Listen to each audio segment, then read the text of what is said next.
അച്ഛൻ്റെ പേരെന്താ, അമ്മയുടെ പേരെന്താ? അപ്പം അച്ഛൻ്റെ പേര് പ്രകാശ് എന്ന് പറഞ്ഞു. അടുത്ത ഇൻ്റർവ്യൂ മാറ്റി പറയാൻ നോക്കും നമുക്ക്.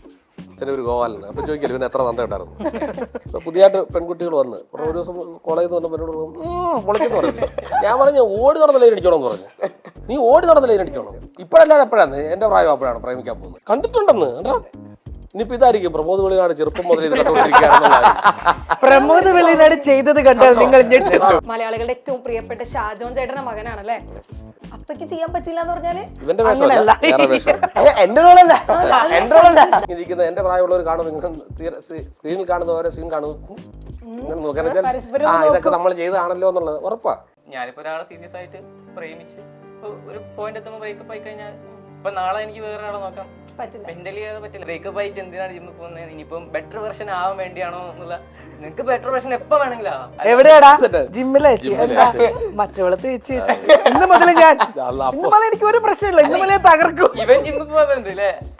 അതുകൊണ്ടല്ല, ആരും കടിക്കില്ല, പ്രാർത്ഥിച്ചതിന് ശേഷം അവിടെ എത്തുന്നതിന് മുന്നേ കഴിച്ചു തീർത്തോണം. അതിൽ ഞാൻ ഈ എല്ലാവരും ഇതിന്റെ ക്രൂ തന്നെ എൻ്റെ അടുത്ത് പറഞ്ഞിട്ടുണ്ട്, ഈ തുറക്കരുത്, നീ തുറന്നു കഴിഞ്ഞാൽ നീ ഭയങ്കരമായിട്ട് ഇതാകും, തുറക്കരുത് എന്ന് പറഞ്ഞു. അപ്പൊ ഈ നമുക്കൊരു ക്യൂരിയോസിറ്റി ഉണ്ടാവില്ല ഇതിലകത്ത് എന്താണ് എന്നുള്ള സംഭവം. ആൾക്കാർ നമ്മളെ വിളിച്ച് ആശംസകൾ പറയുന്ന ഫീലാണ് അത് റിലീസായ അന്ന്. ഹാർവിയോറ the exclusive collection of adenium plants. ഇനി നിങ്ങളുടെ വീടിന്റെ അകത്തളങ്ങളിൽ ഹാർവിയോറ അഡീനിയം പ്ലാന്റ്സ് പുഷ്പിച്ചു നിൽക്കും. വെബ്സൈറ്റ് വഴി ഓർഡർ ചെയ്ത് കഴിഞ്ഞാൽ ഇന്ത്യയിൽ എവിടെയും ഫ്രഷ് ആയി ഞങ്ങൾ അഡീനിയം പ്ലാന്റ് നിങ്ങളുടെ വീട്ടിൽ എത്തിച്ചു തരും. കൂടുതൽ വിവരങ്ങൾക്കായി ഹാർവിയോറ വെബ്സൈറ്റ് സന്ദർശിക്കുക. പറയാൻ ഏറെയുള്ളപ്പോൾ കേൾക്കാൻ അതിലേറെയുമ്പോൾ. This is milestone makers presence അങ്ങനെ പറ, പവർഡ് ബൈ ഹാർവിയോറ. അങ്ങനെ പറയുടെ പുതിയ വേർഷനിൽ ഇന്ന് ഞാൻ ജസ്ന. ഇന്ന് നമ്മുടെ ഈ ഒരു ദിവസം നമ്മുടെ കൂടെ കൂടിയിരിക്കുന്നത് കുറച്ചധികം ഫേവറേറ്റ് ആയിട്ടുള്ള ഗസ്റ്സ് ആണ് കേട്ടോ. സമാധാന പുസ്തകം എന്ന ഏറ്റവും പുതിയ മൂവിയുടെ വിശേഷങ്ങൾ പങ്കുവയ്ക്കാനായിട്ട് ഇന്ന് നമ്മുടെ കൂടെ ജോയിൻ ചെയ്തിരിക്കുന്നത് വീണ ചേച്ചി, പ്രമോദേട്ട, ശ്രീലക്ഷ്മി, ധനുഷ് ആൻഡ് യോഹൻ. അപ്പോൾ hi, first of all. Hello. സുഖമല്ലേ എല്ലാവർക്കും? പിന്നെ മഴയായോണ്ട് നല്ല സുഖമാണ്. അതെല്ലേ? പിന്നെ ബുദ്ധിമുട്ട് ഇങ്ങോട്ട് വരാൻ? ഇല്ല, മഴയാകുമ്പോൾ സുഖമല്ലേ? അതെല്ലേ, കുഴപ്പമില്ല. ഓക്കെ, അപ്പോൾ എനിക്ക് തോന്നുന്നു നമ്മുടെ ഏറ്റവും പുതിയ വിശേഷം എന്ന് പറയുന്നത്, ഏറ്റവും എക്സൈറ്റഡ് വിശേഷം എന്ന് പറയുന്നത് സമാധാന പുസ്തകമാണ്. സമാധാന പുസ്തകത്തിന്റെ ടൈറ്റിൽ പോലെ തന്നെ അതിന്റെ പേര്, അതിന്റെ ട്രെയിലർ കണ്ടപ്പോൾ തന്നെ എനിക്ക് മനസ്സിലായി എന്തോ സമാധാനത്തിന് വേണ്ടിയിട്ട് സംഗതികൾ പരിപാടികൾ ഒപ്പിക്കുകയാണ് നമ്മുടെ പിള്ളേരൊക്കെ കൂടിയിട്ട്. കറക്റ്റ് അല്ലേ? നിങ്ങൾ എന്തോ സമാധാനത്തിന് വേണ്ടിയിട്ട് ഒപ്പിക്കുന്ന പോലെ എനിക്ക് ഫീൽ ചെയ്തു. കറക്റ്റ് അല്ലേ? അപ്പൊ ശരിക്കും മൂവി നിങ്ങൾക്ക് സമാധാനം തന്നോ? തീർച്ചയായിട്ടും എനിക്ക് ഭയങ്കര സമാധാനം തന്ന പടമാണ്. നിനക്കോ? അതെന്തുകൊണ്ട്? ആ പുസ്തകം വായിച്ചോണ്ടാണോ? അയ്യോ അതല്ല, അങ്ങനെയാണ് സമാധാനം കിട്ടുന്നുണ്ട് വേറെ വഴിക്കല്ലേ? നിങ്ങൾ പറയൂ. ഇത് 2000 നടന്ന ഒരു സ്റ്റോറി ആയിട്ട്. അന്ന് നമുക്ക് ഓർക്കുട്ട്, ഫേസ്ബുക്ക് ഇങ്ങനത്തെ സംഭവങ്ങളൊന്നും ഇല്ലല്ലോ. അപ്പോൾ ആ സമയത്ത് സ്കൂളിലെ കുട്ടികൾ എങ്ങനെയായിരുന്നു, അല്ലെങ്കിൽ ആ സമയത്ത് സ്കൂളിലെ കുട്ടികൾ ഉണ്ടാവുന്ന കുറച്ച് ചേഞ്ചസ്, അതൊക്കെ വളരെ രസകരമായിട്ട് സമാധാനപരമായിട്ടാണ് അത് അവർ എടുത്തു വെച്ചിരിക്കുന്നത്. ഇപ്പോൾ ഇതിൽ ഞാൻ ചെയ്യുന്നത്, നിങ്ങൾ ചോദിച്ചില്ല, ഞാൻ തന്നെ പറഞ്ഞേക്കാം, അതായിരിക്കും നല്ലത്. എൻ്റെ മകനായിട്ടാണ് ഇതിനകത്ത് ധനുസ് അഭിനയിക്കുന്നത്. അപ്പു എന്നാണ് വീട്ടിൽ വിളിക്കുന്ന പേര്. ആദർശ് മാധവ് എന്നാണ് ക്യാരക്ടറിന്റെ പേര്. എൻ്റെ പേര് രമ എന്നാണ്. ഞാൻ ആദ്യമായിട്ടാണ് ഈ ഒരു അമ്മവേഷം എന്നുള്ളത്. അമ്മവേഷം ചെയ്തിട്ടുണ്ട്, എന്നാലും ഒരു 15 വയസ്സായ കുട്ടിയുടെ എനിക്ക് അത്ര പ്രായമൊന്നും ഇല്ലാത്തത്. നമ്മളതിന് അതൊക്കെ പറയുന്നത് പറയണല്ലോ. മനസ്സിലാകുന്നുണ്ട്, നമ്മൾ അതേ കുറിച്ച് ചർച്ച ചെയ്യണ്ട. അപ്പൊ അല്ല, ഞാൻ സാധാരണ ചെയ്യുന്ന കോമഡി ക്യാരക്ടർ അല്ലെങ്കിൽ അങ്ങനത്തെ കുറച്ച് വ്യത്യാസമുള്ള ക്യാരക്ടർ അല്ലേ ചെയ്യുക. അതിന്ന് ഇന്ന് വരെ ചെയ്യാത്ത ഒരു ടൈപ്പ് ക്യാരക്ടർ. സമാധാന പുസ്തകം എന്ന് പറയുമ്പോൾ തന്നെ നമുക്ക് ഏകദേശം ഗസ് ചെയ്യാം. എങ്കിൽ കൂടിയും ഒരു വെറൈറ്റി ആയിട്ടുള്ള ഒരു ഡിഫറെന്റ് ആയിട്ടുള്ള സ്റ്റോറി ലൈൻ ആണല്ലോ ഈ ഒരു സിനിമയിൽ. ഇതുവരെ നമ്മൾ ആരും മലയാളത്തിൽ ഇങ്ങനെ ഒരു സ്റ്റോറി ലൈൻ കണ്ടിട്ടുണ്ടാവില്ല. അപ്പൊ അതിന്റെ റോൾസും കാര്യങ്ങളൊക്കെ പ്രിപ്പയർ ചെയ്തത് എങ്ങനെയാണ് നിങ്ങൾ ഓരോരുത്തർ? പ്രമോദിട്ട. ഞാനിതിനകത്തൊരു കടക്കാരനാണ്, ഒരു ചെറിയ മാടക്കട നടത്തുന്നൊരു ക്യാരക്ടറാണ്. അപ്പോൾ എന്നോട് ഇങ്ങനെ പറഞ്ഞു, ഇന്നുപോലെ എൻ്റെ ക്യാരക്ടറിൻ്റെ പേര് ഞാൻ നക്സൽ ചെല്ലപ്പനാണ്. പേരൊക്കെ നക്സൽ ചെല്ലപ്പനാണ്, എന്ന് കാണിക്കുന്ന നല്ല വൃത്തിയാടാ. അങ്ങനത്തെ ഒരു ക്യാരക്ടറാണ്. അതിന്റെ അതെ. പക്ഷെ അതിനകത്ത് ആ കിടക്കുന്നതൊക്കെ എൻ്റെ കുഞ്ഞാണെന്നത് ഞാൻ അതൊന്നും തുറന്നു നോക്കില്ല. അതിനകത്തൊന്നും അല്ല, ഇതുവരെ എനിക്ക് ആ സംശയമില്ല. ഞാൻ ട്രെയിലർ കണ്ടപ്പോഴും വിചാരിച്ചു, എനിക്ക് അതുവരെ അപ്പൊ വരെ എനിക്ക് ഡൗട്ട് ഇല്ല. പക്ഷെ ഇപ്പൊ എനിക്ക് സംശയിക്കേണ്ട കാര്യം ഞാൻ പറയട്ടെ, മുഴുവൻ പറയട്ടെ. അവിടെ കിടക്കുന്ന ഒരു പുസ്തകം കണ്ടിട്ടില്ലെന്നാ പറഞ്ഞത്. ഇഷ്ടം പോലെ മോശം കാര്യമല്ലല്ലോ ഇതില്. നമ്മൾ ഈ ഭൂമി ജീവിക്കാനുള്ളതല്ലേ. ഇതിൽ ഞാൻ കണ്ടതാ കേട്ടോ. അന്ന് ഇതൊക്കെ ഉള്ളന്നേ. ഞാൻ വേറെ ഇന്റർവ്യൂലൊക്കെ പറഞ്ഞ പോലെ ഈ VCR അന്ന് കാസറ്റ് ഇല്ല ഏതൊരു ഒരു കൂട്ടുകാരന്റെ വീട്ടിൽ അവർ വീട്ടുകാരെല്ലാം എവിടെങ്കിലും പോകുന്നു കാണും ഭയങ്കര സന്തോഷമാണ്. അവരുടെ വീട്ടിലെ TV കാണത്തുള്ളൂ. ഉടനെ അയാൾ VCR വിളിക്കുക തല വെച്ചോണ്ട് കണ്ടത്തിന്റെ അടുത്ത് കൂടെ തലയെ കൂടെ ചുമന്നുകൊണ്ട് ഇഷ്ടം പോലെ കണ്ടിട്ടുള്ളത്. നമ്മളിപ്പോഴും സിനിമ കാണുന്ന ആളിനെക്കാട്ടി കൂടുതലുണ്ടായിരുന്നു മുറിക്കാത്ത ആള്, അങ്ങനെ കണ്ടിട്ടുള്ളവനെ. അല്ല അന്നതൊന്നും അല്ലെന്നേ. ഇപ്പൊ നമ്മൾ മിനിറ്റ് വെച്ച് എന്ത് കാണണമെന്ന് അപ്പൊ കാണാമല്ലോ. അതാകുമ്പോ നേരത്തെ പറയുന്ന പോലെ ഈ ആ സിനിമ കാണുമ്പോൾ കറക്റ്റ് ഇങ്ങനെ ഇരിക്കുന്ന എന്റെ പ്രായമുള്ളവർ കാണും, ഇങ്ങനെ സ്ക്രീനിൽ കാണുന്ന ഓരോ സീൻ കാണും, ഇങ്ങനെ നോക്കാൻ ഇതൊക്കെ നമ്മൾ ചെയ്തതാണല്ലോ എന്നുള്ളത് ഉറപ്പാ. ചെറുപ്പത്തിൽ ഈ ഒരു ഏജില് 2001 പിള്ളേര് സ്കൂളില് പഠിക്കുന്ന ഒരു ടൈമാണല്ലോ കാണിക്കുന്നത്. ആ ടൈമിലാണെങ്കിലോ കണ്ടിട്ടുണ്ട്. പക്ഷെ അതിനെന്നാന്ന് കണ്ടിട്ടുണ്ടെന്ന് കേട്ടോ. ഇനിയിപ്പോ ഇതായിരിക്കും പ്രമോദ് വെളിനാട് ചെറുപ്പം മുതൽ ഇത് കണ്ടുകൊണ്ടിരിക്കുകയാണെന്നുള്ളതായിരിക്കും. പ്രമോദ് വെളിനാട് ചെയ്തത് കണ്ടാൽ നിങ്ങൾ പള്ളിക്കൂടത്തിൽ പഠിച്ചോണ്ട് പോലെ കണ്ടിട്ടുണ്ടെന്നാ പറഞ്ഞത്. ഉണ്ടെന്ന് അപ്പൊ നിങ്ങൾ അത്ര മിടുക്കന്മാരല്ലോ ഈ സിനിമ കാണുമ്പോൾ കണ്ടോണ്ടോ ഈ ബുക്കൊക്കെ കൊണ്ട് പോയിട്ട് സ്കൂളിൽ നിന്ന് ടീച്ചർമാർ പിടിച്ചോണ്ട് ഈ പഴയ സ്കൂളിന്റെ ഒക്കെ ടീച്ചർമാർ അടച്ച് നോക്കണം ഇവരുടെ എല്ലാം ഇരിപ്പുണ്ട്. ഇത് നമ്മളത് പിടിച്ചോണ്ട് പോകുന്ന എത്ര എണ്ണം കൊണ്ടുവരിക്കുന്നു ആണെന്ന്. അതിന് എന്നാ കേസ് വന്നാലും ഞാൻ തുറന്നു പറയാം. കണ്ടിട്ടുണ്ട്, ഇഷ്ടം പോലെ ഉണ്ട്. അതിനെ കൊട്ടമാണ് ഇപ്പൊ അത് ഞാൻ പറഞ്ഞില്ല, അത് വിദ്യാഭ്യാസം ആക്കണം. ഞാൻ എന്റെ ട്രെയിലറിനകത്ത് അവസാനം പറഞ്ഞ പോലെ അത് ആവശ്യമാണെന്ന്. അത് ആവശ്യമാണ്. നമ്മുടെ ശരീരത്ത് അല്ലെങ്കിൽ സ്ത്രീയാണെങ്കിലും പുരുഷനാണെങ്കിലും ഒരാൾ മോശമായി തൊടുകയോ ഒക്കെ ചെയ്യുമ്പോൾ പിള്ളേർക്ക് തിരിച്ചറിയണം അത് എങ്ങനെയാണെന്നുള്ളതും. അതൊക്കെ വായിച്ച് ഇത് സ്കൂൾ തലം മുതലേ അങ്ങനെ പറഞ്ഞതെന്നാണ് എൻ്റെ ഒരു ആഗ്രഹം. ചില സംശയങ്ങളൊക്കെ പിള്ളേർ, എൻ്റെ വൈഫ് ടീച്ചറാണ്, അപ്പോൾ അവളോട് വന്നിട്ട് കുട്ടികളൊക്കെ ചില 4ാം ക്ലാസ്സിലൊക്കെ പഠിക്കുന്ന പിള്ളേർ വന്ന് ചില കാര്യങ്ങൾ ചോദിക്കുമ്പോൾ അവൾ വാ ഒത്തിക്കൊണ്ട് എന്നെ എടുക്കുമെന്ന് ചോദിച്ചു. അയ്യോ എൻ്റെ അച്ഛൻ എന്നോട് അങ്ങനെ ചോദിച്ചെന്ന് പറയും. ഞാൻ പറഞ്ഞു നിനക്ക് അറിയാമെങ്കിൽ പറഞ്ഞു കൊടുക്കണം എന്താണെന്നുള്ളത്. അല്ല അതല്ല, അത് തെറ്റാണ്. ഇത് നമ്മളൊക്കെ ഉണ്ടായതും നമ്മൾ ഈ ഭൂമി ഇങ്ങനെ നിൽക്കുന്നത് ഇതൊക്കെ അല്ലേ, അത് പറയണം. അത് പറയാതെ അന്ന് വേറെ മാർഗ്ഗമൊന്നും ഇല്ലാത്തതുകൊണ്ട് പിന്നെ അന്ന് ചെറുപ്പത്തിൻ്റെ നമ്മുടെ ഹോർമോണിൻ്റെ വളർച്ചയാണല്ലോ ഈ സമയത്തൊക്കെ. ആ ഹോർമോൺ വളർച്ചയുടെ സമയങ്ങളിൽ ഉണ്ടാകുന്ന ചില വ്യത്യാസങ്ങളാണ്. ഇതൊക്കെയാണ് അതിനകത്തുള്ളത്.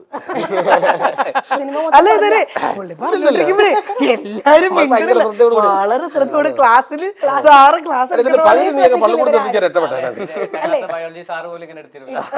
അല്ല ഞാൻ പറഞ്ഞില്ല, ബയോളജി പീരീഡ് വലിയ ഇഷ്ടമുള്ള പീരീഡാണ്. ടീച്ചർ പെട്ടെന്നൊന്നും പറയത്തില്ല, പെട്ടെന്ന് അങ്ങനെ ഇങ്ങനെ ഒന്ന് ആ പേജ് മറിക്കും. അവർക്ക് നമ്മളോട് പറയാനും അന്ന് വേറെ വലിയ പ്രശ്നമാണ്. ഇപ്പൊ അങ്ങനെയല്ല. ശരിക്കും പറഞ്ഞാല് എന്റെ ഒരു 8ാം ക്ലാസ് എത്തുന്ന സമയത്ത് നമുക്ക് ആ ഒരു ചാപ്റ്റർ ഭയങ്കര എക്സ്പെക്ടേഷൻ ആയിരിക്കുമല്ലോ. നിന്റെ 8ാം ക്ലാസ് അധികം ആയില്ലല്ലോ. അല്ല ഞാൻ പ്ലസ് 2 കഴിഞ്ഞ 2 കൊല്ലേ. അയ്യോ ഒരുപാട് വർഷം കണ്ടിട്ട് എന്റെ 8ാം ക്ലാസ് എന്നൊക്കെ. അല്ല ഒന്നരക്കല്ല. അങ്ങനെ 8ാം ക്ലാസ് എത്തും ഭയങ്കര എക്സ്പെക്ടേഷൻ. എനിക്ക് 7ാമത്തെ ചാപ്റ്റർ 8ാമത്തെ ചാപ്റ്റർ എങ്ങനെയാണ് അതിന്റെ. അപ്പം ഭയങ്കര എക്സ്പെക്ടേഷൻ ആണ്. ഈ സാധാരണ എല്ലാരും പറയാ ഇതിപ്പോ വായിച്ചു കഴിഞ്ഞാൽ മനസ്സിലാവും. പക്ഷെ ഞങ്ങൾ സാർ അങ്ങനെ അല്ലായിരുന്നു. ഞങ്ങൾക്ക് സാറായിരുന്നു. സാറ് പക്ഷെ അതിന് വേറൊരു ടൈപ്പാണ് ക്ലാസ് എടുത്ത് തന്നെ. സാറ് കണ്ണടക്ക് വെച്ചുള്ള സാറാ. ഈ ചാപ്റ്റർ എടുത്തപ്പോ സാറെ കണ്ണടക്ക് വരി മടക്കി വെച്ച് ഭയങ്കര സീരിയസ് ആയിട്ട് അങ്ങോട്ട് മാറി. സാറ് മൂഡ് മാറിയനുസരിച്ച് ചോദ്യം ചോദിക്കാൻ 5 വർഷമായി പ്രിപ്പയർ ചെയ്തവനൊക്കെ ബാബുടിയാന്ന് തുടങ്ങി. ഈ ഒരു ചാപ്റ്റർ എത്തിയ സമയത്ത് ഫുൾ ആറ്റിറ്റ്യൂഡ് അങ്ങ് മാറി. ഭയങ്കര സീരിയസ് ആയിട്ട് എടുക്കാൻ പോയി. പക്ഷെ നോർമൽ ആയിട്ട് പോകേണ്ട ഒരു സാധനം ചില ആൾക്കാർ ഇത് തട്ടി മാറ്റിക്കളയും, ചില ആൾക്കാർ ഭയങ്കര സീരിയസ് അപ്രോച്ച് ചെയ്യും. പക്ഷെ ഇത് നോർമലായിട്ട് പോകണം തന്നെയാണ്. അതെ, ക്ലാസ്സിൽ ഇപ്പൊ പഠിപ്പിക്കുമ്പോഴൊക്കെ കുറച്ചുകൂടെ ടീച്ചേഴ്സ് ഒക്കെ ഉണ്ടാവും. എല്ലാവർക്കും ക്യൂരിയോസിറ്റി ഉണ്ടാവും, എല്ലാവരും ചിരിക്കും, എല്ലാവരും ജോക്സ് പറയും, എല്ലാവരും അതൊക്കെ തന്നെ പാർട്ട് ഓഫ് ദ ഗെയിമാണ്. പിന്നെ ഈ ബുക്കും സെക്സ് എഡ്യൂക്കേഷൻ തമ്മിൽ കമ്പയർ ചെയ്യാൻ പാടില്ല. ഈ ബുക്കിലുള്ള ടാബു മറ്റേ കുറെ കാര്യങ്ങൾ സെക്സ് അങ്ങനെയാണ് സെക്സ് ഇങ്ങനെയാണെന്നുള്ള കാര്യങ്ങളൊക്കെ ഞങ്ങൾക്കും ഉണ്ടായിരുന്നു. ഇപ്പം സത്യം പറഞ്ഞാൽ ഇതിനെ പറ്റി വലിയ അറിവും ഇല്ല. ഇവിടെ ഇരിക്കുമ്പോൾ കുറെ കാര്യങ്ങളും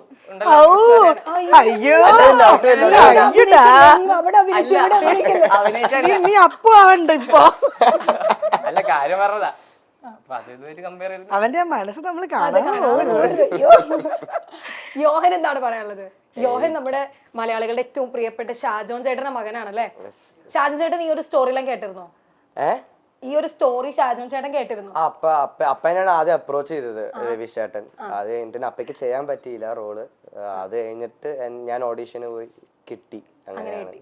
ഓക്കെ, അപ്പയ്ക്ക് ചെയ്യാൻ പറ്റില്ല എന്ന് പറഞ്ഞാല് എന്റെ റോളല്ല, എന്റെ റോളല്ല, അബ്ദുന്റെ ക്യാരക്ടർ അല്ല. ഷാജോൺ ചേട്ടനകത്തൊരു ക്യാരക്ടർ ആദ്യം അതിനകത്ത് ഒരു ക്യാരക്ടർ ഉണ്ടായിരുന്നു, നല്ലൊരു ക്യാരക്ടർ. ഷാജോന്റെ ഡേറ്റ് പ്രശ്നം വന്നപ്പോഴത്തേക്കിനും എന്തായാലും ഷാജോൺ ചേട്ടനെ കാണാൻ പോയതല്ലേ, എന്നാ മോൻ അങ്ങനെയല്ലോ. ആക്ച്വലി അല്ലല്ല അങ്ങനെയല്ല. അപ്പ പറഞ്ഞായിരുന്നു എനിക്ക് ഇത് താല്പര്യമുണ്ട്. റീല് വൈറലായി, 2 റീല് വൈറലായിരുന്നു. അപ്പൊ അത് കണ്ടിട്ട് അപ്പ പറഞ്ഞായിരുന്നു അഭിനയിക്കാൻ താല്പര്യമുണ്ട്. അപ്പൊ ഓഡീഷന് പോയി കിട്ടി. എന്നിട്ട് എല്ലാവരും ഒക്കെ ആയിട്ട് മീറ്റ് ചെയ്ത് അങ്ങനെയാണ് കയറിയത്. ഇത് ഡെബ്യൂ മൂവിയാണ്. Debut movie, first movie. ഇവന്റെ റീല് കണ്ടപ്പോ ഷാജോൻ ചേട്ടൻ അറിഞ്ഞില്ല, പറഞ്ഞില്ല, അതായിരുന്നു. അപ്പൊ തന്നെ ഷാജോൻ ചേട്ടൻ വന്ന സിനിമയുടെ ആൾക്കാരോട് പറഞ്ഞു, എന്റെ മകൻ ഞാൻ അറിയാതെ തന്നെ വളർന്നുകൊണ്ടിരിക്കുകയാണ്. പെട്ടെന്ന് തന്നെ അതെ അതെ അതെ. ഓക്കെ, ശ്രീലക്ഷ്മിയുടെ ഇത് ഡെബ്യൂ മൂവിയാണോ? അല്ലല്ല, എന്റെ ഇപ്പൊ 15ാമത്തെ മൂവിയാണ്. ഞാൻ 11 വയസ്സ് കൊണ്ട് ഈ ഫീൽഡിൽ തന്നെ ഉണ്ട്. ഗ്രാനി മൂവിയിലൊക്കെ ചെയ്തിട്ടുണ്ട്. ഗ്രാനിയിൽ ഞാൻ അനിയത്തി അഭിനയിച്ച്. കറക്റ്റ്. വീട്ടുകാർ മൊത്തം പണിയാ. നിങ്ങൾ എല്ലാവരും കുടുംബസമേതം ഇതാ മലയാള സിനിമ ഉദ്ധരിക്കാൻ നടക്കുക. ഇല്ല, ഇതിന്റെ ഈ ഷൂട്ടിംഗ് ടൈമിലാണെങ്കിൽ ഈ പുസ്തകം എന്റെ കയ്യിൽ ഇവൻ തരുന്ന ഒരു സീനുണ്ട്. അതിൽ ഞാൻ ഈ എല്ലാവരും ഇതിന്റെ ക്രൂ തന്നെ എന്റെ അടുത്ത് പറഞ്ഞിട്ടുണ്ട്, ഈ തുറക്കരുത്, നീ തുറന്നു കഴിഞ്ഞാൽ നീ ഭയങ്കരമായിട്ട് ഇതാകും, തുറക്കരുത് എന്ന് പറഞ്ഞു. അപ്പൊ ഈ നമുക്കൊരു ക്യൂരിയോസിറ്റി ഉണ്ടാവില്ല, ഇതിലകത്ത് എന്താണ് എന്നുള്ള സംഭവം. അങ്ങനെ ഞാൻ 2-3 ദിവസം തുറക്കാതെ തന്നെ വെച്ചിരുന്നു. പിന്നെ അവിടെ ഇരിക്കുന്ന കണ്ടിട്ട് ഞാനിത് എടുത്തിട്ട് എന്തെങ്കിലും ആവട്ടെ പണ്ടാരം അങ്ങനെ തുറന്നപ്പോഴത്തേക്ക് 2ാം ക്ലാസ്സിൽ എന്തോ പുസ്തകമാണ് അതിനകത്ത് പറഞ്ഞ വെച്ചേക്കുന്നത്. ഇവൻ തന്നെ എന്നോട് കുറെ വട്ടം പറഞ്ഞിട്ടുണ്ടായി, നീ തുറക്കരുത്, തുറന്നു കഴിഞ്ഞാൽ 1 സീനാവും, തുറക്കരുതെന്ന് എന്നിട്ട് പറഞ്ഞിട്ടുണ്ടായി. അല്ല, ഇവരോട് ആദ്യം അങ്ങനെ പറഞ്ഞിരുന്നേ, അവരത് കേൾക്കാതെ വന്നു. അവരപ്പൊ തന്നെ തുറന്നു. ഇവിടെ 3 ദിവസം വെയിറ്റ് ചെയ്ത് ഇനി എന്തെങ്കിലും ഉണ്ടെങ്കിൽ നാണം കിടൂലേ അതുകൊണ്ട് ഞാൻ പിന്നെ തുറന്നില്ല. ഇവനും അവനും എല്ലാവരും എന്നോട് പറഞ്ഞ കാര്യം, നീ തുറക്കരുത്. രവീശങ്ങൾ പറഞ്ഞിട്ടുണ്ട്, നീ തുറക്കരുത്, പണി കിട്ടും, തുറക്കരുത്. പ്രതീക്ഷയോടെ തുറന്നതാണ്, പക്ഷെ ചീറ്റി പോയി. അതിനകത്തൊരു സംഭവമില്ലായിരുന്നു. 2ാം ക്ലാസ്സിലും 3ാം ക്ലാസ്സിലും പുസ്തകമായിരുന്നത്. പിന്നെ 15ാമത്തെ മൂവിയാണ്. ഇതിനകത്ത് ഇന്ദു എന്ന് പറഞ്ഞ ക്യാരക്ടറാണ് അഭിനയിച്ചേക്കുന്നത്. വ്യത്യസ്തമായ ഒരു ക്യാരക്ടറാണ് എന്ന് എനിക്ക് പേഴ്സണലി തോന്നിയതാണ്. വ്യത്യസ്തമായിട്ടൊരു ക്യാരക്ടറാണ്. പിന്നെ വീണ ചേച്ചിയുടെ ഞാൻ കോമ്പിനേഷൻ ഉണ്ടായിരുന്നു, പറഞ്ഞിട്ടെന്തോ വരുന്നത്. പക്ഷെ അങ്ങനെ ജസ്റ്റ് ഒരു ഇതേ ഉണ്ടായിരുന്നുള്ളൂ, അല്ലാതെ ഡീപ്പായിട്ടുള്ള സംഭവം ഒന്നും ഉണ്ടായിരുന്നില്ല. ഓക്കെ, ഇനി ഞാനൊരു കാര്യം പറയാൻ മറന്നുപോയി. വീണ ചേച്ചി ശ്രീവിദ്യാമ്മയുടെ പറഞ്ഞോട്ടെ, ഞാൻ എല്ലാവരും പറഞ്ഞു പഠിത്തല്ലേ കേട്ട്. പക്ഷെ ആക്ച്വലി അത് ട്രിബ്യൂട്ട് എന്നൊക്കെ വെച്ച് കഴിഞ്ഞാൽ അതാണ് ട്രിബ്യൂട്ട്. ഇവരും ഞാൻ റീൽ ഇങ്ങനെ സ്ക്രോൾ ചെയ്ത് പോയപ്പോ ഞാൻ വിചാരിച്ചു ശരിക്കും ഒറിജിനൽ ആയിരുന്നു. ആ ഒരു റെഡ് പൊട്ട് ഇല്ല, ശരിക്കും അതേ കട്ട് നിങ്ങൾക്ക് ഫീൽ ചെയ്തില്ലേ? അല്ലാതെ എന്താണെന്നറിയോ, അതിനകത്ത് ചായ ഒന്നുമില്ല. അതേപോലെ ഡ്രസ്സും ഒക്കെ ചെയ്തതുകൊണ്ട്, ഹെയർ സ്റ്റൈലൊക്കെ ചെയ്തതുകൊണ്ട് എന്തോ ഒരു മറ്റേ ചായ കാച്ചൽ പോലെ തോന്നും, അത്രേ ഉള്ളൂ. ഞാൻ വീണയായിട്ട് തന്നെ അതിനകത്ത് പാടി. കൈ പിടിച്ചിട്ടില്ല, നിലത്താ വെച്ചിരുന്നത്. ഞാൻ വീണയായിട്ട് തന്നെ അല്ല, അങ്ങനെ പറയണ്ട, അത് ഭയങ്കരമായിട്ട് നമുക്ക് ഫീൽ ചെയ്യും കേട്ടോ. കറക്റ്റ്. പ്രത്യേകിച്ച് തൊട്ട് താഴെ ശ്രീജാമാവിന്റെ പടം ഇവിടെ കാണുന്നോണ്ട് ഭയങ്കര, ഞാൻ കണ്ട അവിടെ അതല്ലേ പറഞ്ഞത്, ഗംഭീരമായിരുന്നു. ഭയങ്കരമായി ഞാനൊരു സിനിമ തീർച്ചയായും സൂപ്പർ ആയിട്ടുള്ളത്. ഇതാക്കുന്ന പോലെ എനിക്ക് തോന്നുന്നു. അല്ല, ഒരു സിനിമ ചെയ്ത് കഴിയുമ്പോൾ, നല്ലൊരു ക്യാരക്ടർ ചെയ്യുമ്പം ആൾക്കാർ നമ്മളെ വിളിച്ച് ആശംസകൾ പറയുന്ന ഫീലാണ് അത് റിലീസായ അന്ന്. ഞാനപ്പോൾ ഇവിടുന്ന് നമ്മുടെ ബിഗ് ബോസിന്റെ ഫിനാലയ്ക്ക് വേണ്ടി പോവാണ്. അപ്പം 6 മണിക്ക് ഇട്ട് കഴിഞ്ഞാൽ ഭയങ്കര റീച്ച് കിട്ടുമെന്ന് ഇന്ന് വരെ ചെയ്തിട്ടില്ല എന്ന്. ഈ വീഡിയോ 6 മണിക്ക് ഇട്ടെങ്ങാനും കേറിയാലോ. അപ്പൊ അതിന്റെ എബിൻ ഞാൻ അവനെ വിളിച്ചിട്ട് പറഞ്ഞടാ, ഞാനിത് ഇടുന്നുണ്ട്, എങ്ങാനും ഇത് കേറിയില്ല, നമുക്ക് തൽക്കാലം കുറച്ച് കാശ് കൊടുത്ത് ബൂസ്റ്റ് ചെയ്യാം. സത്യമായിട്ട് ഇതും പറഞ്ഞു ഞാൻ, കാരണം ഞങ്ങൾക്ക് ഭയങ്കര ഇഷ്ടമായത്, ഞാൻ ഒരുപാട് ഇഷ്ടപ്പെട്ട് ഞങ്ങൾ എല്ലാവരും ചെയ്ത വീഡിയോ. അപ്പൊ ഞാൻ ഇതിനെ വിളിച്ച് പറഞ്ഞു, എടാ ഇങ്ങനെ ഒരു സംഭവം ഉണ്ട്, ഇടുന്നുണ്ട്, അപ്പൊ തന്നെ അക്സെപ്റ്റ് ചെയ്ത് ഷെയർ ചെയ്ത് തുടങ്ങും കേട്ടോ. അത് മാക്സിമം പോയ കുറച്ച് പേരൊക്കെ കാണും, അല്ലാതെ ഇത്രയും ആൾക്കാർ കാണുമെന്ന് നമ്മൾ വിചാരിച്ചതേ ഇല്ല. അതിന്റെ കൊറിയോഗ്രാഫർ ശാന്തി മാസ്റ്റർ ആയിരുന്നു ആ പാട്ട് കൊറിയോഗ്രാഫി ചെയ്ത. മാസ്റ്റർ ആരുടെയെന്നോ നമ്പർ എടുത്തിട്ട് എന്നെ വിളിച്ചിരുന്നു. മാസ്റ്റർ വിളിച്ചിട്ട് പറഞ്ഞു ഭയങ്കര സന്തോഷമായി കണ്ടപ്പോഴെന്നൊക്കെ. സോ അത് നമുക്ക് ഭയങ്കര, അങ്ങനെ കുറെ ആൾക്കാർ വിളിച്ചപ്പോഴത്തേക്കും നമുക്ക് ഒത്തിരി സന്തോഷമായി. ഒരുപാട് ആൾക്കാർ ആർട്ടിസ്റ്റുകൾ മെസ്സേജ് അയച്ചു. ഇതുവരെ ഫോളോ ചെയ്യാത്ത ആൾക്കാരൊക്കെ എന്നെ ഫോളോ ചെയ്തു എന്നുള്ളതാണ്. ഫോളോവേഴ്സ് ഒക്കെ കൂടി ഒരു 4000 ഫോളോവേഴ്സ് ഒറ്റയടിക്ക് കയറി. അങ്ങനെ അത് ആ വീഡിയോയുടെ മാത്രം ഗുണമാ. അല്ലാതെ പിന്നെ ശ്രീവിദ്യാമ്മയെ പോലെയുള്ളൊരു ആർട്ടിസ്റ്റിനെ വെച്ച് നമ്മൾ അങ്ങനെ ചെയ്യുമ്പോൾ ചീറ്റി പോയി കഴിഞ്ഞാൽ ഭയങ്കര അലമ്പായിരിക്കും. ഭയങ്കര ടെൻഷനായിരുന്നു. പക്ഷെ വലിയ കുഴപ്പമില്ലാതെ പോയി. ഓക്കെ, ഇനി അടുത്തത് നമ്മൾ പോകാൻ പോകുന്ന ഒരു സെഗ്മെന്റിലേക്കാണ്. പോട്ടെ. ഓക്കെ, സെഗ്മെന്റ് എന്ന് പറഞ്ഞാൽ സെഗ്മെന്റിന്റെ പേര് സമാധാനപൂർവ്വം സെഗ്മെന്റ് എന്നാണ്. വളരെ ഈസി ആയിട്ടുള്ള സെഗ്മെന്റാണ്. ഓക്കെ, സംഭവം എന്ന് വെച്ചാൽ ഞാൻ കുറച്ച് കാര്യങ്ങൾ ചോദിക്കും. അപ്പൊ നിങ്ങൾക്ക് സമാധാനം കിട്ടാൻ വേണ്ടിയിട്ട് എന്താണ് ആ ഒരു പ്രശ്നത്തിൽ നിന്നും നിങ്ങൾ ചെയ്യുന്നതെന്ന് പറയാം. സൊല്യൂഷൻസ്. യെസ്. അപ്പോ ഫസ്റ്റ് പറയുന്നത് നമ്മുടെ പിള്ളേരാരെല്ലാം പറയട്ടെ. യോഹൻ പറയട്ടെ. പ്രണയ നൈരാശ്യം. അയ്യോ,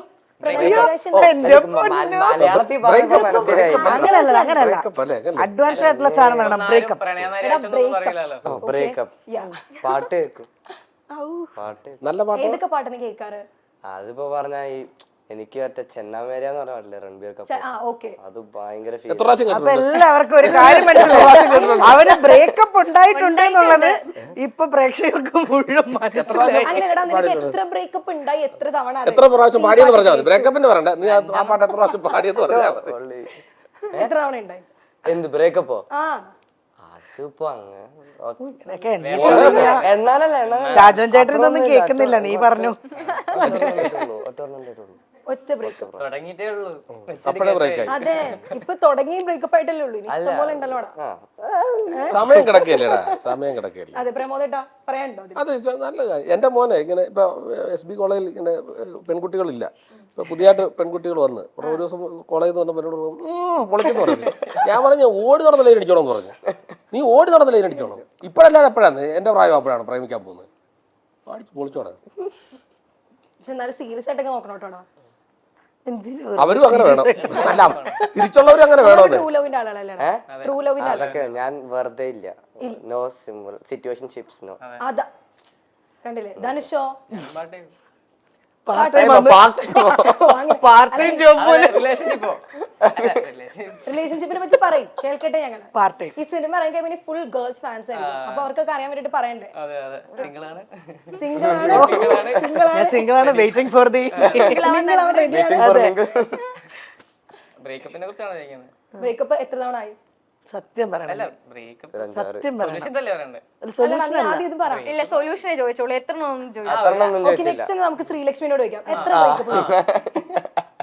അമ്മ അവിടെ വാ, അച്ഛനും അവിടെ ഉണ്ട്, എല്ലാരും ഉണ്ട്. എല്ലാവരും യോഹന്റെ അമ്മ എവിടെ നിന്ന് ഇവ ഇതൊക്കെ എപ്പോഴായിരുന്നു? അമ്മയ്ക്ക് അറിയാം, അമ്മയ്ക്ക് അറിയാം. എന്റെ അവര് അമ്മയ്ക്ക് ഭയങ്കര എന്റെ അമ്മയ്ക്ക് അറിയാം, എന്റെ അമ്മയ്ക്ക് എല്ലാം അറിയാം. ഞാന് ഷാജോൻ ചേട്ടൻ പറഞ്ഞു കേട്ടിട്ടുണ്ട്, ഇവര് ഭയങ്കര ഫാമിലി, ഭയങ്കര ഫ്രണ്ട്സ് പോലെ. ഇവര് അങ്ങനെയാണ് അവരുടെ ഫാമിലി പോകുന്നതെന്ന് ലൊക്കേഷനൊക്കെ ഇരിക്കുന്ന സമയത്ത് സംസാരിക്കുന്ന സമയത്ത് പറഞ്ഞിട്ടുണ്ട്. ഇവര് തമ്മിൽ പറയാത്തതായിട്ടൊന്നുമില്ല, ഭയങ്കര ഫ്രണ്ട്ലി ഇതാന്ന് പറഞ്ഞിട്ടുണ്ട്. അങ്ങനെ പറഞ്ഞിട്ടുണ്ട്. അപ്പൊ അതൊരു പ്രശ്നമല്ല, അവിടെ എല്ലാവർക്കും അറിയാം. ഷാജോൻ ചേട്ടനും ചേച്ചിക്ക് ഭയങ്കര കമോണ്ടാ എന്നാണ് പറയുന്നത്. Full support. അല്ല അവര് ലവ് അവര് ലവ് മാരേജ് അല്ലേ, എല്ലാം പറയാൻ പറ്റുമോ? അതെ, അതുകൊണ്ട് വേറൊന്നും പറയാൻ പറ്റില്ല അത്. ഓക്കെ, അപ്പൊ ധനുഷാണ് പറഞ്ഞോണ്ടിരുന്നത്. വിട്ടില്ലേ?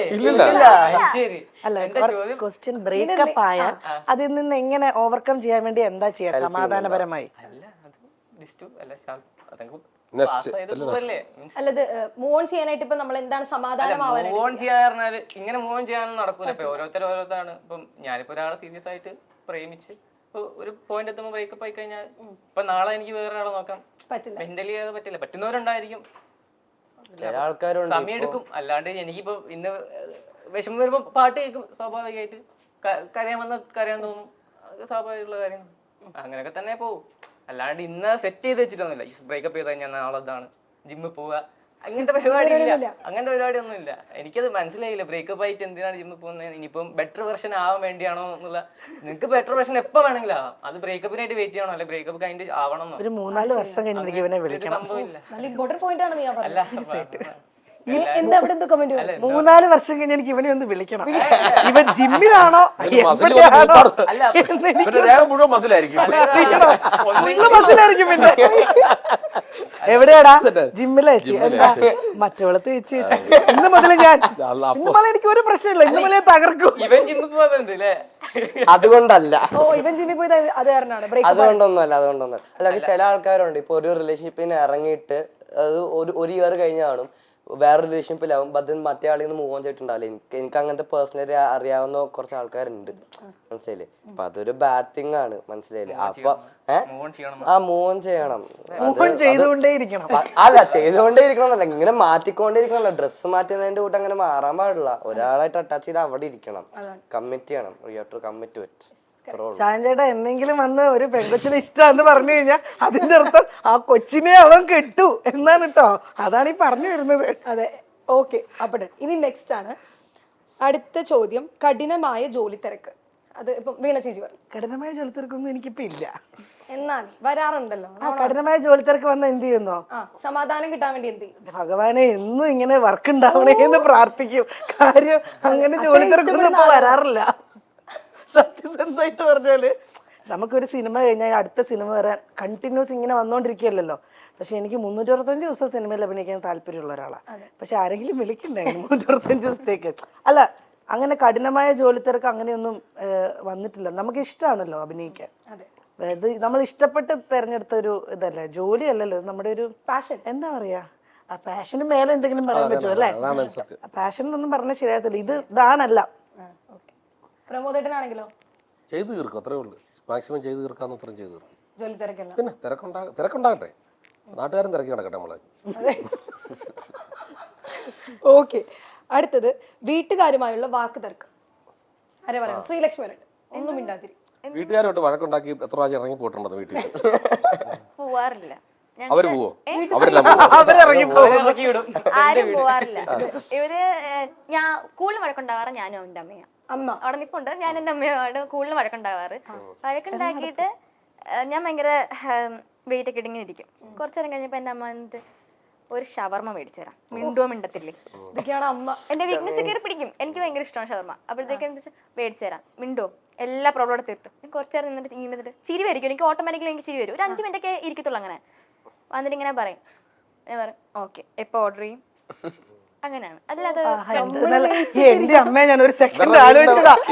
എടീ, അപ്പുറത്തെ നാരച്ചന്റെ വീട്ടില് പേരയുടെ കമ്പൊടിഞ്ഞു, പിന്നെ വർത്താനമില്ല. അതല്ല, എന്നാ ഇവരുടെ വീടിന്റെ ഭാഗത്ത് ഷവർമ്മക്കട കിട്ടാൻ നല്ലതാ. ഡെയിലി പടവില്ലെങ്കിൽ അമ്മക്കൊന്ന് നോക്കണം. കൊല്ലം. ഓക്കെ, നെക്സ്റ്റ് ഡിപ്രഷൻ ആരാ പറയാമെന്ന്? യോഹൻ പറയും. യോഹൻ നേരത്തെ ഒറ്റ ചോദ്യത്തിന് ഈ കംപ്ലീറ്റ് ആൻസേഴ്സ് പറഞ്ഞിട്ടില്ല. ഏത് ഡിപ്രഷൻ എങ്ങനെ ഹാൻഡിൽ ചെയ്യുന്നു? അതിന് എനിക്ക് ഡിപ്രഷൻ അല്ല, സപ്പോസ് ഡിപ്രഷൻ വന്നിട്ടുള്ളവരൊക്കെ ഉണ്ടാവുമല്ലോ, എങ്ങനെ ഹാൻഡിൽ ചെയ്യണം എന്നാണ് യോഹന്റെ ഒരു പേഴ്സണൽ ഒപ്പീനിയൻ? അവരെ ഹെൽപ്പ് ചെയ്യുക, like don't like make them more sad, മനസ്സിലായില്ലേ? അവർക്ക് എന്തെങ്കിലും ചെയ്യണമെങ്കിൽ എൻകറേജ് ഇറ്റ്, മനസ്സിലായില്ലേ? Like not like suicide and all, അതൊന്നും എൻകറേജ് ചെയ്യരുത്. ബാക്കിയുള്ള സാധനങ്ങൾ എൻകറേജ് ചെയ്യുക. അവർക്ക് ഇപ്പം എന്തെങ്കിലും ചെയ്യണമെങ്കിൽ അതൊക്കെ എൻകറേജ് ചെയ്യുക. അല്ലാണ്ട് എനിക്ക് ഡിപ്രഷനെ പറ്റി I don't know how to talk much about that, because എനിക്ക് അറിയാവുന്ന ആരും ഡിപ്രഷനിലോട്ട് വീണിട്ടില്ല, ഞാനും വീണിട്ടില്ല, മനസ്സിലായി. So I don't know how to talk about it. വേറെ ആർക്കും ഡിപ്രഷനെ പറ്റി പറയാനുണ്ടോ? എന്നാ പറയാ, വന്ന ആ വഴിക്ക് അങ്ങ് പൊക്കോളൂ. വലുതായിട്ട് ശ്രദ്ധിക്കരുതാ മതി. ഇതെല്ലാം കഴിഞ്ഞ് പോകുന്നേ, ഇതെല്ലാം ഈ സമയവും എല്ലാ സമയവും കടന്നു പോകും. അതാണ് പെട്ടെന്ന് ചാടി ആത്മഹത്യ ഇപ്പൊ പറഞ്ഞോണ്ടിരുന്നത്. അങ്ങനെയൊക്കെ ഉള്ളവരോട് പറയാം, ഇതൊക്കെ കഴിയുമെന്ന്. അങ്ങനെയൊക്കെയാണ് ലോകത്ത് മനുഷ്യൻ ജീവിച്ചിരിക്കുന്നത്, ഒറ്റ മനുഷ്യൻ. ഇതൊരു സ്റ്റേജാ അത്. അതിനെ തരണം ചെയ്യാന്നുള്ള, അല്ലാതെ ഡിപ്രഷൻ വന്നവർ ആത്മഹത്യ ചെയ്യാനാണെങ്കിൽ ഒറ്റ മനുഷ്യൻ കാണുകയില്ല. കരയാൻ തോന്നുന്നുണ്ട്, അത്രേ ഉള്ളത്. അതാണ് പ്രശ്നം. നമുക്കിത് ഡിഫൈൻ ചെയ്യാൻ നമുക്കിത് എളുപ്പമാണ്. പക്ഷെ ഓരോ ആൾക്കാരും ഈ ലെവലിൽ കടന്നു പോകുന്നത് ഓരോ രീതിയിലാണ്. ഇപ്പൊ ഞാൻ മുന്നത്തെ തന്നെ മൈൽ സ്റ്റോണിന്റെ ഇന്റർവ്യൂവിൽ പറഞ്ഞിട്ടുണ്ട്, ഇപ്പൊ എന്റെ എക്സ്പീരിയൻസ് ഞാൻ എങ്ങനെ ഹാൻഡിൽ ചെയ്യുന്നു എന്ന് എനിക്ക് മാത്രമേ അറിയൂ. മോളുടെ മാത്രം എക്സ്പീരിയൻസാ അത്. ഞാൻ ഒരാളോട് പറഞ്ഞു കൊടുക്കുമ്പോൾ ആ പറഞ്ഞു കൊടുക്കുന്നവർക്ക് ഒരിക്കലും മനസ്സിലാവില്ല. ഞാൻ പോകുന്ന അല്ലെങ്കിൽ ആ ഒരു പ്രശ്നത്തിൽ കൂടെ പോകുന്ന ആ ഒരു വഴി ഉണ്ടല്ലോ, അത് നമുക്ക് മാത്രമേ അറിയാൻ പറ്റുള്ളൂ. അതുകൊണ്ട് ഡിപ്രഷൻ അതൊരു സ്റ്റേജാണ്. ആ സ്റ്റേജ് ഓവർകം ചെയ്യാൻ ചില ആൾക്കാർ ക്ലിനിക്കലി ഡിപ്രസ്ഡ് ആവാറുണ്ട്. അത് ചിലപ്പോൾ അങ്ങ് ഓക്കെ ആവും. മറ്റേ ഡിപ്രഷൻ ടൈം എടുക്കും. ആ സമയത്ത് ഈ പറഞ്ഞ പോലെ ഫ്രണ്ട്സ് ആരെങ്കിലും ഒക്കെ ഉണ്ടെങ്കിൽ ഹെൽപ്പ് ചെയ്യുക. അവർക്ക് എന്താണോ, ചുമ്മാ ഇരിക്കുക, വർത്താനം പറയല്ല, വണ്ടി എടുത്താൽ എവിടെ ഇറങ്ങി പൊക്കോളാം, മിണ്ടിക്കോളാം. വെറുതെ ഇരുന്ന് കഴിഞ്ഞാൽ എന്തായാലും പ്രശ്നമാണ്. ഓക്കെ, അടുത്തത് കുട്ടികളുടെ കലപില. ഈണ ചേച്ചിയായിരിക്കും ബെസ്റ്റ് പറയുന്നത് അല്ലേ? കുട്ടികളുടെ കലപില എങ്ങനെയാണ്? ആ നേരത്തെ എങ്ങനെ സമാധാനം കണ്ടെത്തും? കലപിലിച്ചോട്ടെ വിചാരിക്കാം. അമ്പാടി സുഖമാണ്, അത് ഇവിടെ ഇരിപ്പുണ്ട്, വിളിക്കണ്ട, അവിടെ ഇരുന്നോട്ടെ. അമ്പാടിയുടെ കലവില വേണോ? അമ്പാടിയുടെ കലവില വേണോ? വേണ്ട. അല്ല, ആക്ച്വലി അമ്പാടി അങ്ങനെ ഭയങ്കര കലബില ഉണ്ടാക്കി കച്ചറ ഉണ്ടാക്കുന്ന നല്ല കുട്ടിയാവൻ. അവൻ എന്നെക്കാളും സംടൈംസ് നല്ല മെച്യൂരിറ്റിയാണ് അമ്പാടിക്ക്. ഞങ്ങളുടെ വീട്ടിലെ ജിജിയമ്മ എപ്പോഴും പറയും എന്നെ വളർത്താൻ അവിടെ പാടുന്നു.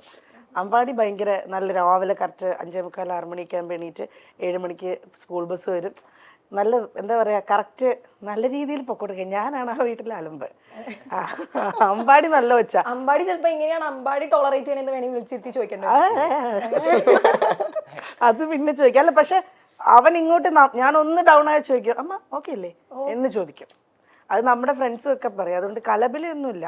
പിന്നെ അവ സമയത്ത് പോവാറുണ്ട്, വീഴാറുണ്ട്, മുറിവ് വരാറുണ്ട്. ജോലിയൊക്കെ കൃത്യമായിട്ട് ചെയ്യുന്നുണ്ട്. അതൊക്കെ കാര്യം എല്ലാ ദിവസവും അതൊക്കെ ഒരു സൈഡ് കിടക്കാറുണ്ട്. മിനിഞ്ഞാന്ന് വീണു, തെന്നി അടിച്ച് തലയിടിച്ച് അങ്ങനെ വീഴും. അതവരുടെ ഒരു ഈ പ്രായമല്ല, കളിച്ച് വീണ് മുറിഞ്ഞ് അങ്ങനെ തന്നെ പോണം. എന്നാലേ പിള്ളേര് കറക്റ്റായിട്ട് വളരുള്ളൂ. കലബിലക്കെട്ടെന്നേ. ഓക്കെ, നെക്സ്റ്റ് ഇന്റർവ്യൂവിന് വരുന്ന നിരന്തരമായ വിളികൾ പറഞ്ഞോളൂ. വീണ ചേച്ചി തന്നെ പറഞ്ഞോളൂ. മൈൽ സ്റ്റോൺ മേക്കേഴ്സിൽ അപ്പുനെ തന്നെ പറയണം. എന്തെങ്കിലും ഉണ്ടായ ഫസ്റ്റ് കോള് വരും ഇവിടുന്ന്. മൈൽ സ്റ്റോൺ മേക്കേഴ്സിന് ഒഴിച്ചുകൂടാൻ പറ്റാത്ത ഞങ്ങളുടെ എന്താ പറയാ ഉപ്പില്ലാത്ത കഞ്ഞി പോലെയാണ്. അല്ല അപ്പുനെ എല്ലാവർക്കും അറിയാം. ഞാൻ ക്രിസ്മസ് മൈൽ സ്റ്റോൺ മേക്കേഴ്സിന്റെ ഇവിടുത്തെ ആള് തന്നെ. അങ്ങനെ മാത്രല്ല, ഇവർക്ക് മാത്രമേ ഞാനൊരു ഇന്റർവ്യൂ അങ്ങനെ സെപ്പറേറ്റ് ആയിട്ട് കൊടുക്കുന്നെങ്കിൽ കൊടുക്കുള്ളൂ. എന്നറിയാം, എന്തെങ്കിലും തെറ്റ് വന്നാൽ അപ്പോ ഡീൽ ചെയ്യണം, കട്ട് ചെയ്യണം എന്ന് പറയാനുള്ള ഒരു സ്വാതന്ത്ര്യം സ്വാതന്ത്ര്യം ഇവിടെയുള്ളൂ. ബാക്കിയുള്ളടത്തൊക്കെ ഉണ്ടല്ലോ വർത്താനം പറഞ്ഞൊക്കെ പറഞ്ഞു പോയാലേ ചിലപ്പോ കൈവിട്ടൊക്കെ അങ്ങ് പറഞ്ഞു. കൈവിട്ട് പോയ 3-4 ഇന്റർവ്യൂ ഇപ്പോഴും ഇരിപ്പുണ്ട് അവിടെ വെളിയിൽ വരാതെ. പ്രമോദേട്ടാ, എനിക്ക് സന്തോഷമുള്ള കാര്യമാണ്. നമുക്ക് ഇന്റർവ്യൂ എന്നൊക്കെ പറഞ്ഞ് ഇപ്പൊ സജീവമായ സിനിമയിലൊക്കെ ആയതിനു ശേഷമാണല്ലോ ഇന്റർവ്യൂ കിട്ടുന്നത്. അല്ലാതെ എനിക്ക് 2007 2009 2 സ്റ്റേറ്റ് അവാർഡ് കിട്ടിയ നാടകത്തിന് ഒറ്റ ഇന്റർവ്യൂ ഇല്ലായിരുന്നു അന്ന് ആ സമയത്ത്. അപ്പോൾ അത് കഴിഞ്ഞ് അന്നൊക്കെ നമ്മൾ മനസ്സിൽ സ്വപ്നം കാണും, ഇത് ഇന്റർവ്യൂവിനൊക്കെ ഇരിക്കാൻ പറ്റുമോ, നമ്മളോട് ഇങ്ങനെ ആളുകൾ ഇങ്ങനെ ചോദിക്കുന്നു, അതിന് ഉത്തരം പറയുന്നു, നമ്മുടെ സന്തോഷങ്ങൾ പങ്കുവെക്കുന്നു എന്നൊക്കെ ഉള്ള കാലത്തൂടെ വന്ന് അത് കാരണം പിന്നെ ഇന്റർവ്യൂ കൊണ്ടോടെ പിന്നെ ഇന്റർവ്യൂ ആയി. ഇപ്പോൾ ജീവിതം കുറേ ഒത്തിരി പറഞ്ഞു. ഇനിയിപ്പോൾ ഞാൻ കുറച്ച് കുറയ്ക്കാം എന്നുള്ള രീതിയിലാണ്. കാരണം കേൾക്കുന്നവർക്കാണല്ലോ മടുക്കില്ല, ഇവൻ ഇത് മാത്രമേ ഉള്ളൂ എന്ന് ചോദിക്കും. ഇതല്ലാതെ ഇപ്പം ഞാൻ പലതിലും പറഞ്ഞിട്ടുള്ള ഇപ്പോൾ നമ്മളോട് കാര്യം ചോദിക്കുന്നത്, പ്രമോദ് അങ്ങനെയാണ് നാടകത്തിലെത്തിയാലും സിനിമയിലെത്തി, വീട്ടിൽ അച്ഛൻ്റെ പേരെന്താ, അമ്മയുടെ പേരെന്താ? ഇപ്പം അച്ഛൻ്റെ പേര് പ്രകാശ് എന്ന് പറഞ്ഞു. അടുത്ത ഇന്റർവ്യൂ മാറ്റി പറയാൻ നോക്കും നമുക്ക്, അച്ഛൻ്റെ ഒരു ഗോപാലനാണ്. അപ്പം ചോദിക്കില്ല ഇവന് എത്ര തന്ത ഉണ്ടായിരുന്നു. അപ്പോൾ അതുകൊണ്ട് ഈ പറഞ്ഞതേ എനിക്ക് പറയാനുള്ളൂ. അതുകൊണ്ട് കൂടുതലായിട്ടൊന്നും ഇന്റർവ്യൂസ് ഇപ്പോൾ വരുന്നതിന് സന്തോഷപൂർവ്വം കുറച്ചുകൂടെ കഴിയട്ടെ, എന്തെങ്കിലുമൊക്കെ വിശേഷങ്ങൾ ഉണ്ടാകട്ടെ. അപ്പോൾ പറയാം. അതല്ല പറഞ്ഞാൽ ഞാൻ ഏത് ഇന്റർവ്യൂ എടുത്താലും ഏറില്ല. അതുകൊണ്ട് പിന്നെ അങ്ങനെ ഒരു ചെറിയ സന്തോഷം ഉള്ളതുകൊണ്ട് നമ്മുടെ ഇപ്പോൾ സിനിമകൾക്ക് ഇന്റർവ്യൂ ഒരു പ്രധാന ഘടകമാണ്. കാരണം ഈ സോഷ്യൽ മീഡിയ ആണ് ഇപ്പം ഒരു പരിധി വരെ ഒരു സിനിമ ആൾക്കാർ തിയേറ്ററിൽ പോയി കാണുന്നതിന് തന്നെ പ്രധാന കാരണം. അതുകൊണ്ടാണല്ലോ പ്രൊമോഷൻ എല്ലാവരും വരുന്നത്. സോ അതുകൊണ്ട് ഇന്റർവ്യൂ മസ്റ്റ് ആയിട്ടൊരു സിനിമ വരുമ്പം നമ്മളൊക്കെ അതിന് സമയം കണ്ടെത്തി കൊടുത്തേ പറ്റൂ. എനിക്ക് ഇപ്പോൾ ഇത് പറഞ്ഞ മുമ്പേ പറഞ്ഞല്ലേ, ഒരു ഇന്റർവ്യൂവിൽ ഒരു പറ്റിയിട്ടേ ഉറക്കം പോയി. ഉറങ്ങാൻ പറ്റാതെ പോയി. ഞാൻ സംസാര മധ്യേ അവരോട് പറഞ്ഞു, ഞാൻ എല്ലാ കാര്യങ്ങളിലും എന്തെങ്കിലുമൊക്കെ വ്യത്യസ്തത ആകാൻ ശ്രമിക്കുന്ന ആളാണ്. ഉദാഹരണത്തിന് എൻ്റെ ഫോൺ നമ്പർ പറഞ്ഞാൽ 90 48 66 എന്നൊക്കെ പറയും. ഞാൻ അങ്ങനെയൊക്കെ കുറേ നമ്പറുകൾ പറയും. അവസാനം ഞാൻ വട്ടം എന്നാണ് പറഞ്ഞത്. എൻ്റെ നമ്പറിൻ്റെ അവസാനം 100.